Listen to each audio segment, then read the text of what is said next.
You're looking at paintings by Claude Monet. What I'd like you to notice is that he's using a lot of different colors, especially in the grass and the leaves and the trees. Not just green, not just blue. So we're going to do the same kind of work, except we're going to work with leaves.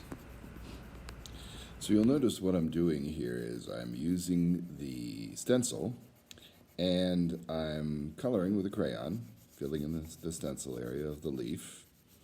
I'm not trying to color it too completely. I'm definitely leaving some white space in here. Started with a light blue.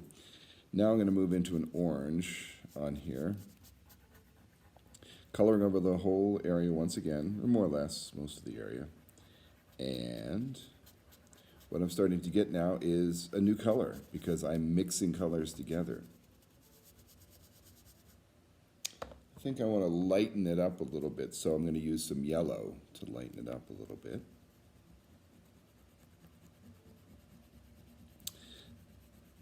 Yeah, I like the way that looks. Now,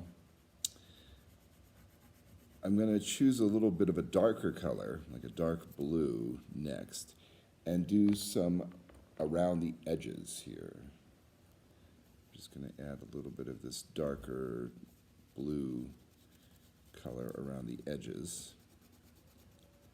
That tends to give it a little bit more of a three-dimensional kind of look.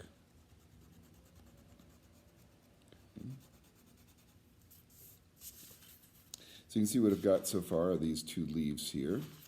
And I'm going to continue doing that across the page until I have filled up most of the page.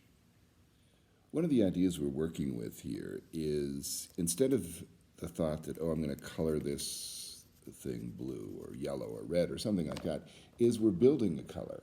Actually, I'm building a color here out of combining all of these other colors together. And I think it actually is going to look a lot more interesting. Look at what kind of stuff I've got going on now. That to me is a lot more interesting than just a yellow leaf or a green leaf or a red leaf or something like that. One of the questions you could be thinking about is what kind of texture do you want to see on these leaves? You're obviously mixing colors together. You're going to be getting some unique colors. But you'll notice in some of these cases I've used a crayon purposely over top to add some other color and some texture to the leaves. So that's something to think about as well. Once I feel like I have enough leaves drawn on my page, and how do I know when I have enough? Well, when it looks right. I'm going to cover most of the page. When I have enough leaves drawn, I'm going to cut out the entire array of leaves. So now I've cut my leaves out, and what I'm going to do is I'm going to glue them onto a piece of construction paper.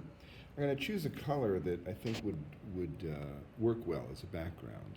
Since I've got really bright colors on my leaves, I'm going to choose a piece of black paper and I'm going to put some glue on the back of that, and then it's going to look fantastic when I display it.